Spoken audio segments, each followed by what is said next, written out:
Want to become Minister of China? This man did, with only 3 low payments of $49.99. Shooting yourself can increase your bullet resistance. Caleb had been staring at the billboard for what felt like a full 10 minutes, and it didn't make any more sense the more he read it. The background was a smiling construction worker, the kind who was clearly a model more than a real blue-collar worker. Everything about him was clean and shiny, with a bright white smile that looked like it was either Photoshop or AI.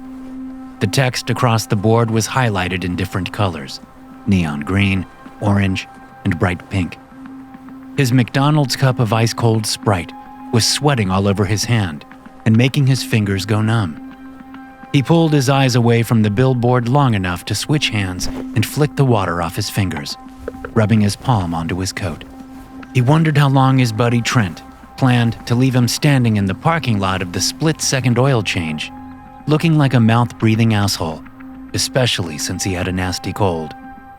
Trent's driver's license was currently hanging out in a lockbox behind a bar, and he wouldn't be able to get it back until at least 4 o'clock when they opened. Split second my ass. With perfect timing, Trent appeared behind Caleb with a handful of glossy papers. That took 30 whole fucking minutes. Yeah, Caleb said. He tried to clear his nose again, but it was like trying to suck up a milkshake through a coffee straw. Are you ready to go home? Yeah. Can I have a sip of that? Trent swiped Caleb's drink without waiting for an answer. Caleb thought about hacking a cough to warn Trent about what he was in danger of contracting, but he decided to leave it alone. This side of town is weird, Caleb said. The straw made empty cup noises as Trent sucked down the last of his Sprite. Yeah, it is. Bad vibes all around. I'm actually banned from that pawn shop over there. He gestured to a nearby building with bars on the windows. Caleb rolled his eyes and snorted again. I'm not surprised. His head hurt, and it was making his eyes droop. His ribs ached from the thunderous, pervasive coughing, and all he wanted to do was stretch out in bed and not wake up for a full 24 hours. I tried to trade a PS3 there, Trent said, even though Caleb hadn't asked for details. Apparently, it was full of roaches. But how was I supposed to know that? I told them that it had been in my car for a few weeks, but they still wouldn't give me anything for it.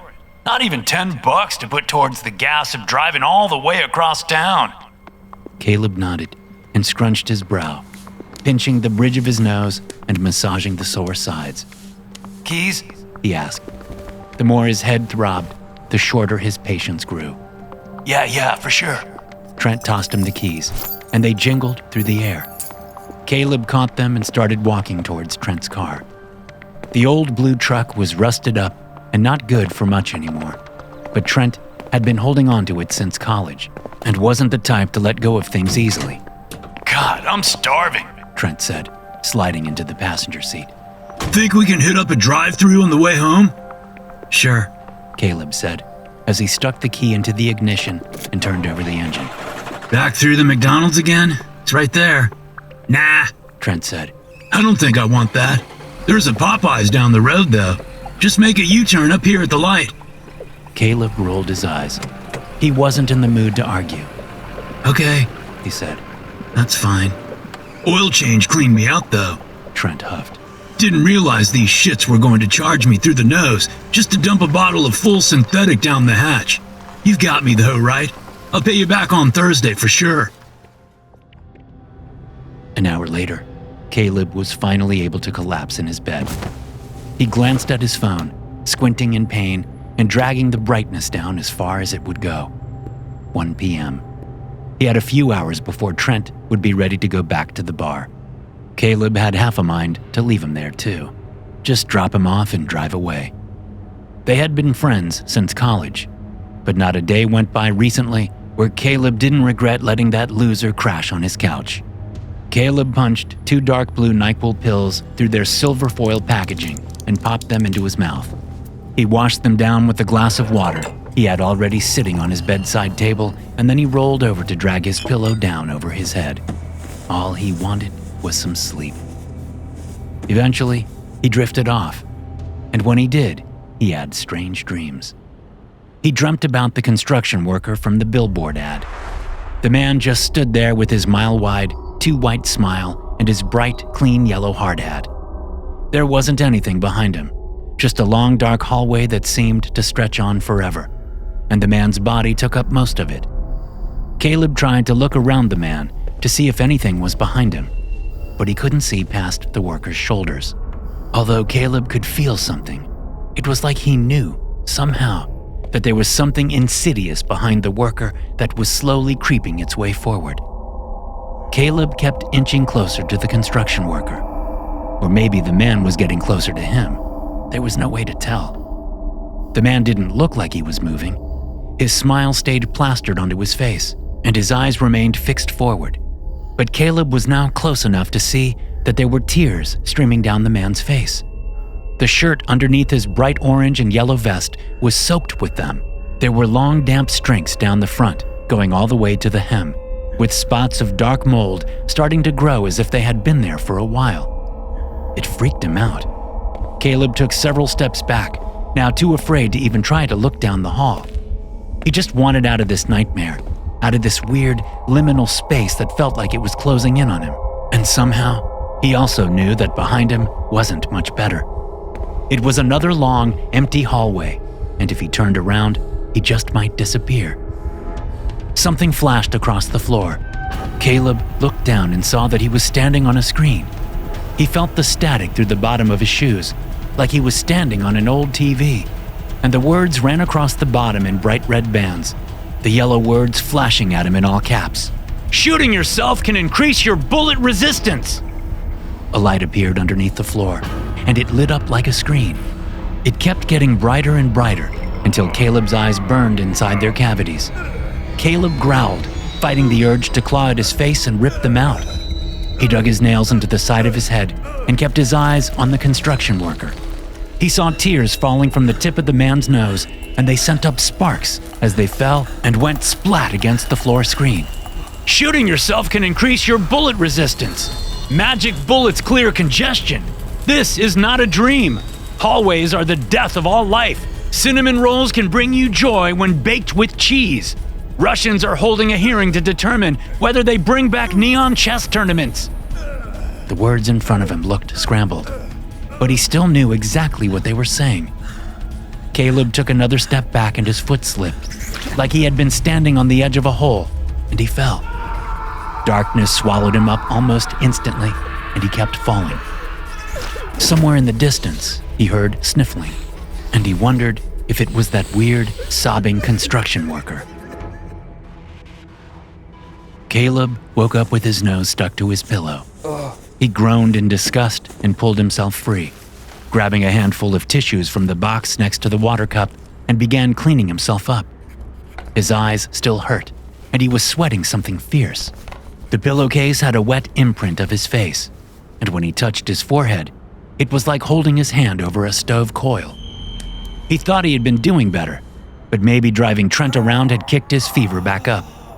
Caleb couldn't even sniffle anymore. Any attempt resulted in a warning twang that sent a little spike of pain up to his frontal lobe. A knock on his bedroom door almost made him want to rip his own head off. "Hey!" Trent opened the door and poked his head through. Caleb gave him what he hoped was a murderous look. "I can't go," Caleb growled. "I'm sick." "Come on, man. It won't take long," Trent said. "I need my license back. Then you won't have to drive me anywhere." "I don't care." Caleb fell back to the bed. "Break the law."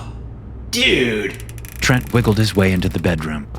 Caleb had his blackout curtains pulled over the window, so it was even dark in the middle of the afternoon. The sliver of light that his unofficial roommate let in slashed across his eyes like a knife. "Don't be like that. In all seriousness, if I get pulled over without my license again, I'm going to lose it for good. Then you will have to drive me everywhere for eternity. Doesn't that sound like it's gonna suck?" Caleb resented several parts of that statement. For one thing, he hated the implication that he would drive Trent anywhere and everywhere he wanted to go.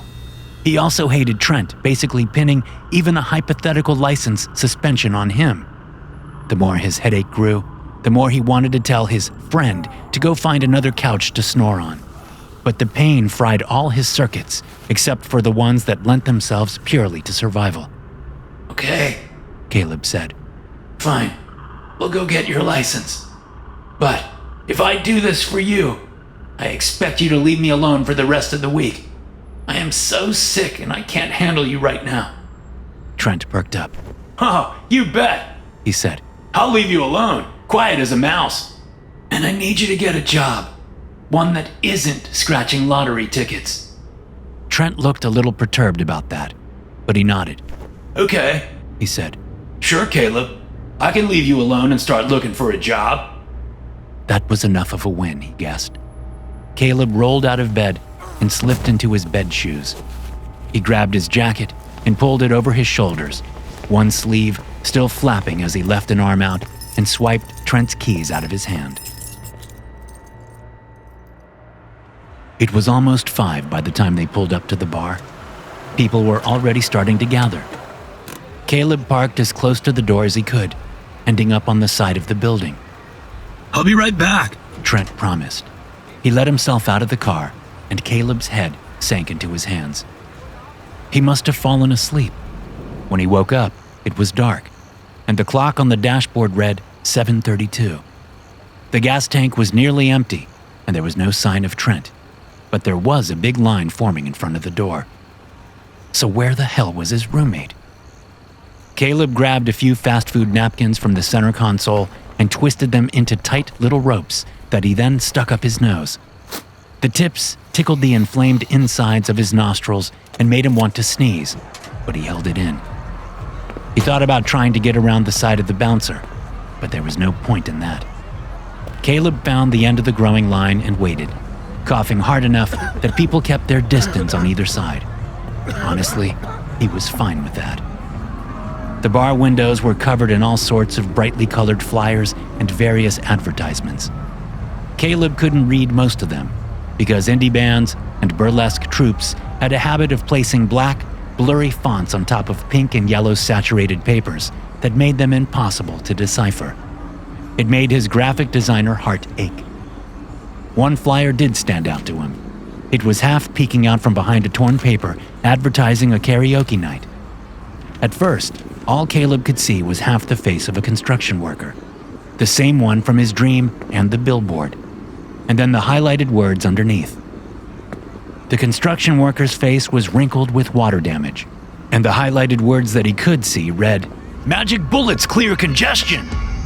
Caleb shook his head. A shiver of terror crawled out of his gut and shimmied its way up his spine. He kept his chin down and his eyes forward until he reached the bouncer, a tall, blond man with a military buzz cut and a black t-shirt that was wrapped so tightly around his biceps that they looked like bulging sausages. Caleb coughed into his hand and muttered something about, "Just need to get my friend." He flashed his ID, and the bouncer let him through. The bar was one type of joint that, back in the day, would have been amazing for raves. It had black lights installed in the ceiling, while the rest were multicolored and made the dark room feel a little bit bigger than it actually was. The whole thing was approximately the size of a shoebox, and a stripper pole in the middle took up even more space, especially once people started grabbing onto it and swinging around. It smelled like weed, cigarette smoke, hard liquor, and piss. Caleb hated it.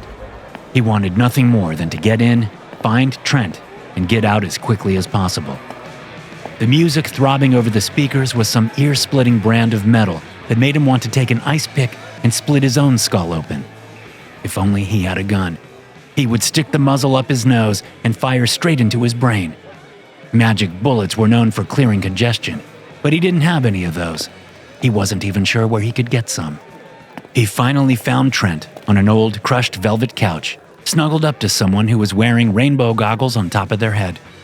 Caleb planted himself in front of them and spread his legs, folding his arms and giving his roommate as hard a look as he could muster. Trent practically jumped out of his seat. The person he had been sitting with went reeling back once the contact was broken and almost fell on the floor. Caleb felt a little bad, but not bad enough to break his concentration. If he could have propelled Trent off the couch with pure willpower, he would have done it. "Hey, Caleb." Trent used that tone when he was trying to get himself out of trouble. "Sorry, I lost track of time." "Get back to the truck. Caleb growled, almost gagging on his own mucus as the rumbling upset his throat. We are going home now. Okay. Trent held up his hands in surrender. I just have to pay off my tab. Screw your tab, Caleb snapped. There were enough people crowded around the bar that he already knew it would take forever, and he didn't trust Trent not to disappear all over again.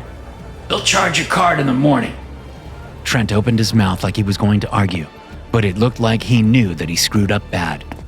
He followed Caleb out silently, not saying anything else, even when he sat down in the passenger seat.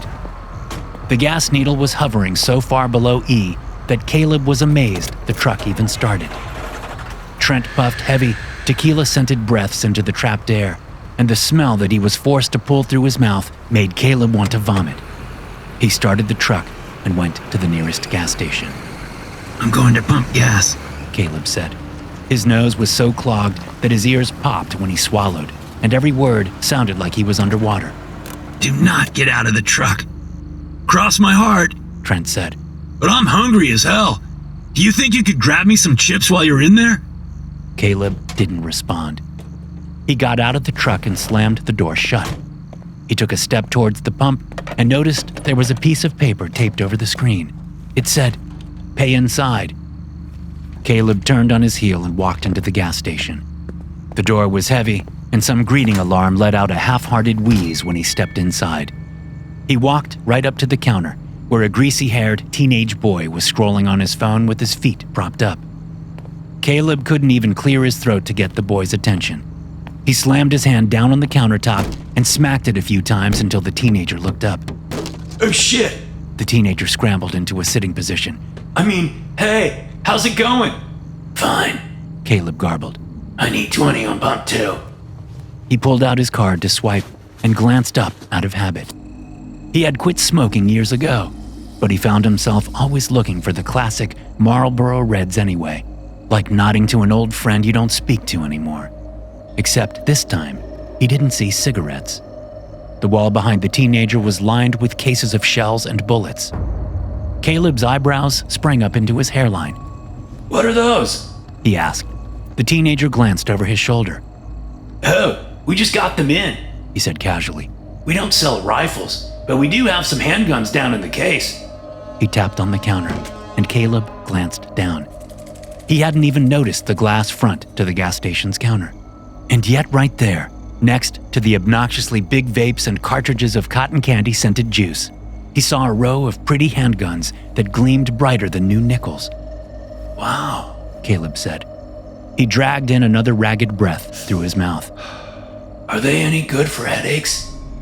The cashier gave him a strange look, and then laughed awkwardly, like Caleb was telling some sort of joke. I want to look at that one, Caleb said. He pointed towards a small pistol that was almost as big as his palm.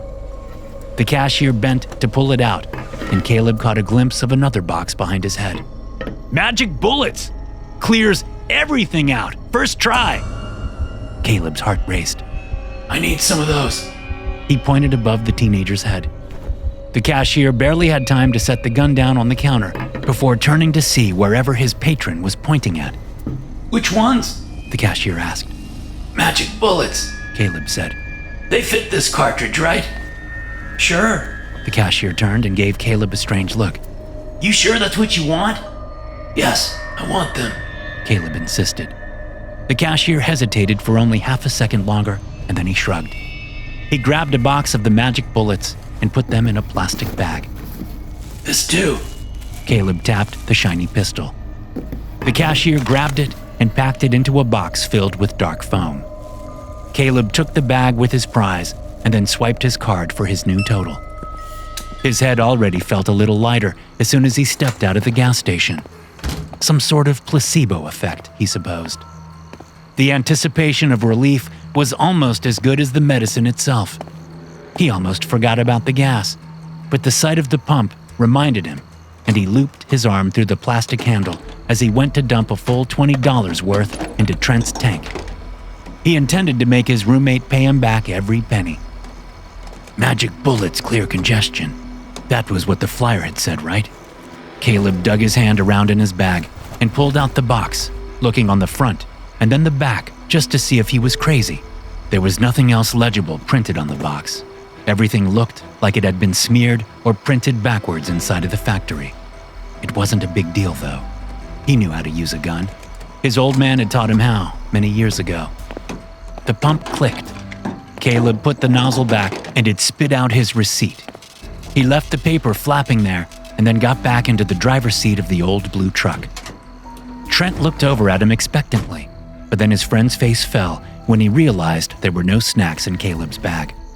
Ah, come on, Caleb. You were in there forever. He paused, staring at the pistol as Caleb pulled it out of its nice black box. Jesus, Caleb. Where did you get that? I didn't know they sold handguns in a... Shut up. Caleb grinded his teeth. He emptied the box of magic bullets into his lap and counted out 2, 1 for each nostril. They were slim and long, and he could almost picture them shooting up into his nasal cavities, puncturing the thick globs of mucus and causing them to run down out of his nose, relieving all that pressure that made his head feel like a balloon. He could already feel his ears popping in relief. God, the smile he would smile. It would be just as wide as that construction worker's in the ad. Dude! Trent leaned over. You're freaking me out. Trent reached out to grab his wrist, but Caleb smacked his friend's hand with the butt of his gun. Quit! Caleb's words came out in a ragged, drowning scream. I can't take it anymore. I am done. He laughed. He didn't know why. It just came bubbling up his chest. He coughed again, rough and rib-breaking. I saw it on a flyer, okay? How bad could it be? You worry too much. And you're the one dragging me all over town when I feel like I got stepped on. So this is really all your fault. He loaded up the gun and cocked it, his fingers shaking and fumbling the bullets. He was so excited. Oh my God, I need this. Sweet relief. Sweet relief at last. And then we're going home, and you're going to get a job. I'm so over this congestion. I'm so over you. Sweet relief. Caleb jammed the muzzle up against his nose. Snot collected on the edge of the cold metal, and he kept pushing until the barrel stretched the lobe and cracked the cartilage. Caleb moaned in relief as he squeezed at the trigger, and with a loud bang, all the congestion went exploding out of the back of his head. SCP-2076 is the defined designation for an info-hazardous publicity campaign currently manifesting through folders, billboards, and local radio and television transmissions in the state of Illinois. When compared to non-anomalous publicity efforts, SCP-2076 shows no visually perceptible signs of anomalous properties in its layout, design, or distribution, and is laid out as a common low-budget marketing operation. The content of instances of SCP-2076 will invariably consist of false or incomprehensible messages delivered through short sentences highlighted in vibrant colors and depicted by forms of imagery representing a part of the situation or statement described by the phrase. This combination will be perceived by sapient beings as a part of a common and credible advertisement asset solely distributed through means of communication and will be interpreted as legitimate by any affected instances. Any sapient beings affected by an instance of SCP-2076 will show continuous interest in taking part in the activities described by the infohazard, while holding a constant need to permanently introduce the depicted situation to one's daily activities in an ordinary manner, and while not being able to perceive any egregious peculiarities involving one's recent behavior. To hear more stories like this, be sure to hit subscribe and turn notifications on. I'll see you in the next one.